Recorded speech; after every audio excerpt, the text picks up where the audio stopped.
She humiliated him for his cheap outfit at a $300,000 wedding. Liora Vance's laugh was not a sound of joy, but a performance of power designed to echo off the marble and remind everyone that status was the only air worth breathing. Standing in her emerald satin, she invaded Zayden Cross's space, her eyes scanning his faded navy hoodie with the clinical coldness of a predator assessing a weak link in the herd. To Liora, Zayden was an eyesore, a matte smudge on a high-gloss evening that had cost her family a fortune to cure it. The surrounding circle of silk and sequins leaned in, their strategic smiles sharpening into smirks. Zuri and Evelyn provided the social validation Liora craved, their crossed arms and amused murmurs acting as the secondary wall that kept the ordinary at bay. Zayden didn't flinch. He stood grounded, his calm eyes unmoving as he absorbed the mockery with a stillness that felt heavier than the room's expensive jazz. He was observing a room full of people who mistook their armor for identity, oblivious to the fact that the person they were currently humiliating was the very reason half the deals in the room were even possible. The air in the $300,000 venue grew thick with the unspoken tension of a hierarchy about to be shattered. Liora believed she was protecting the room, but she was merely walking into a trap of her own making. The friction he created on the marble floor was a countdown. In 5 minutes, the laughter would die, and the shadow of Zayden Cross would stretch across the ballroom, transforming Liora's triumph into a devastating lesson on the danger of judging a man by his cover. The Grand Imperial Ballroom operated as a high-velocity stock exchange where the only accepted currency was visible, aggressive wealth. Beneath the groaning weight of crystal chandeliers that cast a predatory glow across the marble floors, every guest stood as a living ledger of their own net worth. The air hung heavy with the scent of lilies that cost more than a year's rent, mixed with the sharp, ozone tang of status anxiety. This $300,000 venue was not merely a setting, but a surgical filter designed to ensure that the ordinary never tainted the view of the city's elite. Here, men in six-figure tuxedos and women in gowns of sculpted emerald satin navigated the room like sharks, their strategic smiles hiding the constant mental calculation of who was worth a handshake and who was a social ghost. In this arena, a designer label acted as a shield and a gleaming watch face was a weapon used to signal dominance before a single word was spoken. The environment hummed at a frequency only the wealthy could hear, reinforced by the rhythmic clinking of vintage champagne flutes.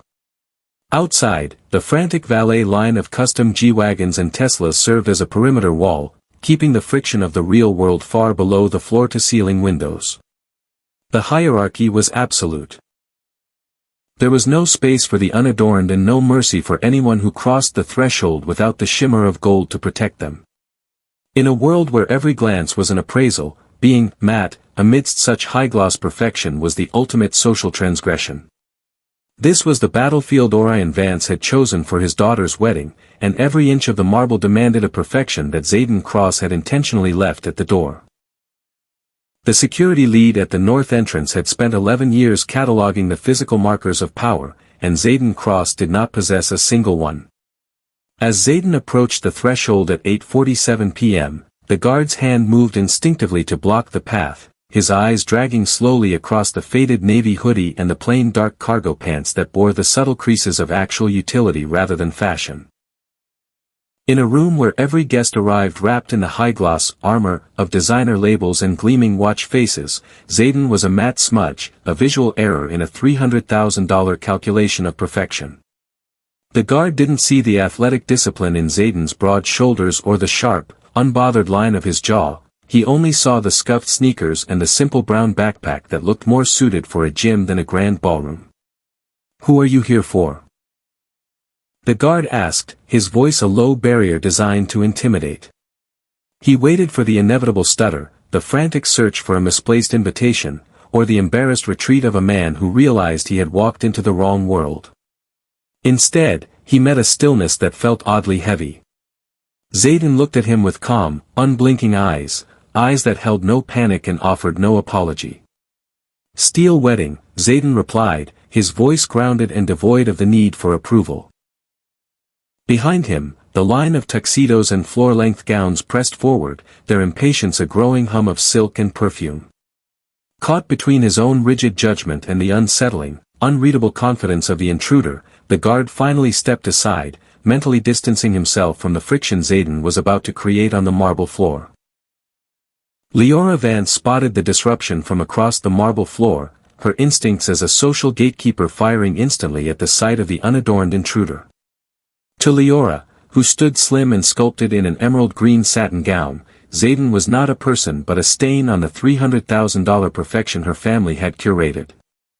She moved with a dominant elegance, her long black hair cascading perfectly down her back, as she signaled for her witness group to follow.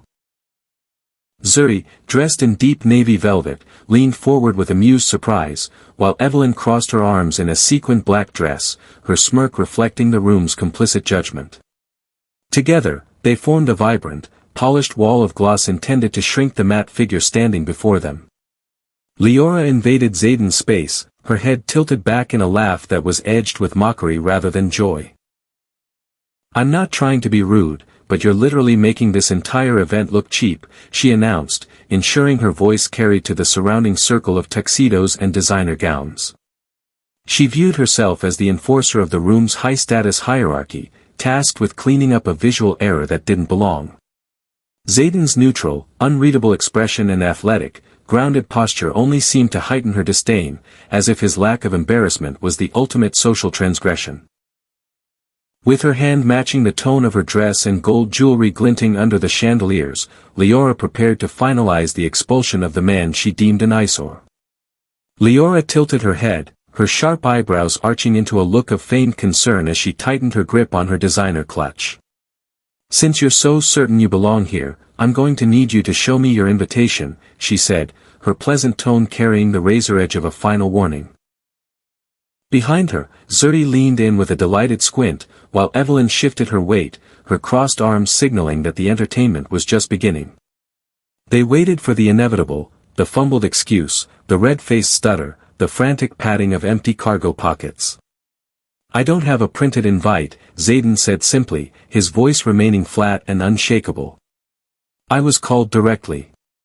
The admission sent a fresh wave of mocking laughter through the group. Liora spun toward her friends, repeating the words like a punchline to a joke only the elite could truly appreciate. "He was called directly. By who? The florist? The valet?" she sneered, dropping her voice into a register that invited the nearby crowd of tuxedos to join the ridicule. Evelyn let out a sharp, dismissive huff, while Zuri shook her head slowly, her expression radiating second-hand embarrassment. Zayden's unbothered reaction, his refusal to flinch or offer a defensive posture, only fueled their fire. To Liora, his silence wasn't dignity, it was an insult to the emerald satin and gold jewelry that defined her world. She pulled out her phone, the screen's glow reflecting in her narrowed eyes. "Fine. I'm calling the groom right now, and we're going to find out exactly which wrong city you walked into." Zayden watched her and waited, his unreadable eyes fixed on the inevitable collision of her arrogance and the truth. The sharp, mocking laughter of the witness group was suddenly severed by a pair of heavy footsteps cutting across the marble floor. Henry Steele, the groom, moved through the crowd with an urgency that didn't match the slow, expensive rhythm of the evening. Leora's smirk widened as she saw him approaching, her phone still gripped in her hand like a weapon of social execution. She prepared to step back and watch the inevitable ejection, but Henry didn't even look at her. Instead, he lunged forward and grabbed Zayden Cross by the shoulders, pulling him into a brief, powerful embrace that sent a visible shockwave through the surrounding circle of silk and sequins. "You actually made it," Henry said, his voice thick with a genuine relief that had been absent from his interactions with any other guest that night. He stepped back, keeping a firm, respectful hand on Zayden's navy hoodie, ignoring the scuffs on his sneakers and the plain dark cargo pants. "I've been looking for you since the ceremony started. Why didn't you text me when you got to the north entrance?" Liora stood frozen, her emerald green gown suddenly feeling like a costume that no longer fit the scene. Beside her, Zuri's amused squint vanished into a mask of confusion, and Evelyn's crossed arms dropped as the predatory smirks of the group were replaced by a cold, hollow realization. The eyesore, they had spent the last 10 minutes trying to scrub from the room was the one man the groom had been waiting for with bated breath.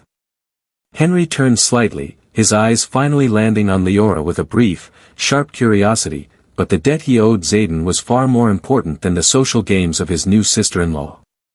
The steel wedding was no longer a celebration of a union, it had become a whispering gallery where the air moved with the frantic speed of a stock market crash. The name, Cross, began to bleed into the corners of the room, passed between champagne flutes and over the groaning weight of the chandeliers with a terrified, low-frequency urgency. It traveled from the photographers hunting for designer labels to the businessmen who had spent the last hour mentally pricing the room. The transition was jarring. The mocking laughter that had once defined Liora Vance's emerald green circle didn't just stop.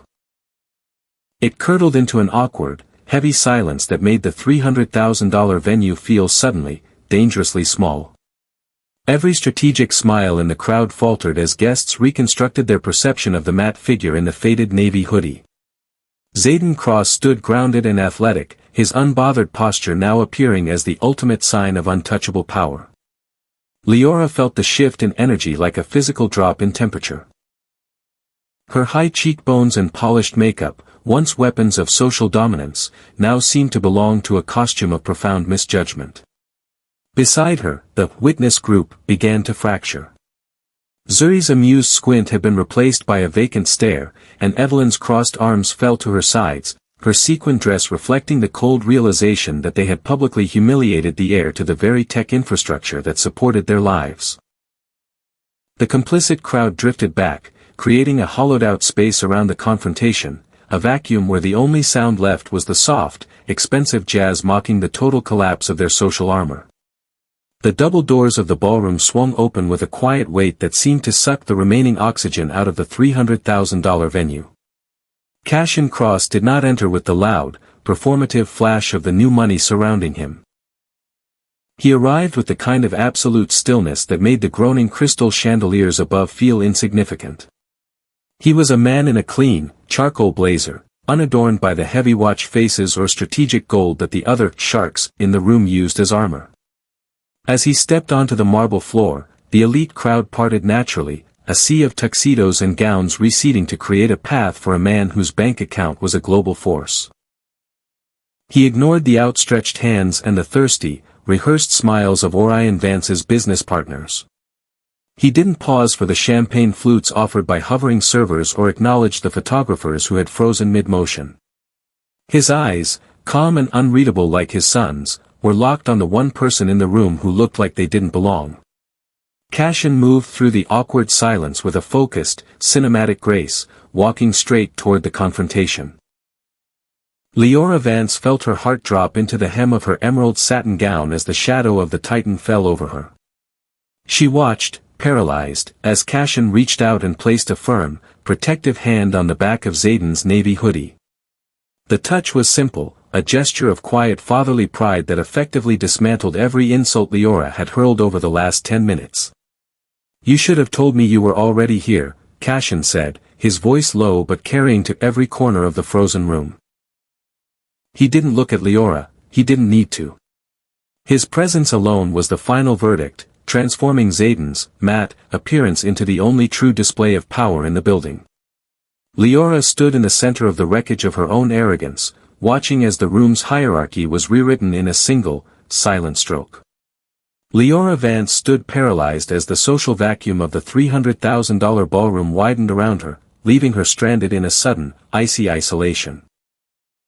The emerald green satin gown, which had felt like a shimmering suit of armor only moments ago, now seemed to cling to her like a cold, wet second skin. The gold jewelry at her throat felt heavy, not with the weight of luxury, but with the suffocating realization of her own vanity.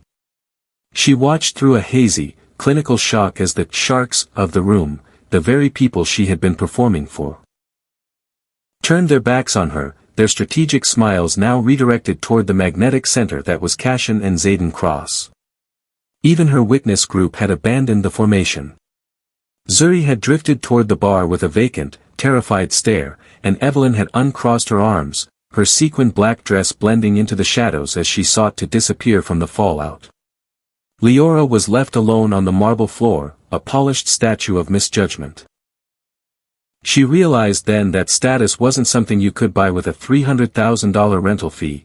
It was an invisible, unshakable influence that Zayden had possessed all along in his faded navy hoodie. Her sleek black hair and sculpted figure meant nothing in the face of the quiet power radiating from the man she had called cheap. The chandeliers above continued their groaning light, but the glow no longer felt predatory. It felt like a spotlight on the wreckage of her arrogance. She had spent the night enforcing a hierarchy that had just been incinerated, leaving her with nothing but the crushing weight of a dress that couldn't hide who she had truly been. Liora moved toward Zayden, her shoulders lower and the aggressive shine in her eyes replaced by a raw, uncomfortable honesty that cost her every bit of her remaining social composure. The emerald green satin of her gown no longer felt like a shield, it was just fabric, unable to hide the shaking in her hands. She stood before him without her flanking friends, her voice steady but carrying the weight of a sudden, irreversible realization. "I owe you an apology," she said, her gaze fixed on his with a vulnerability that few in that ballroom ever dared to show.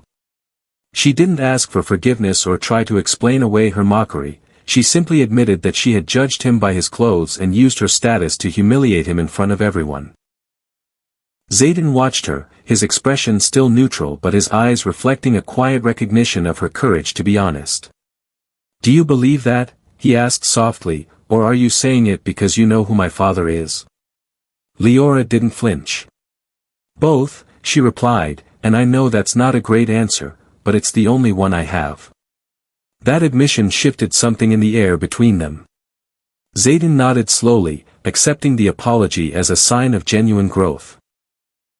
He revealed then that his unadorned appearance was a deliberate test his father, Cashin, made him perform every year, to show up in a room full of costumes to find the people who were actually real. He had come to the $300,000 wedding to see through the high-gloss masks, and in the end, it was Liora who had finally seen through her own. The lesson was etched into the silence of the room: the most expensive thing in any environment is knowing who to look at and why you almost didn't. Kindly subscribe to my channel and follow for more interesting stories. Thank you for listening.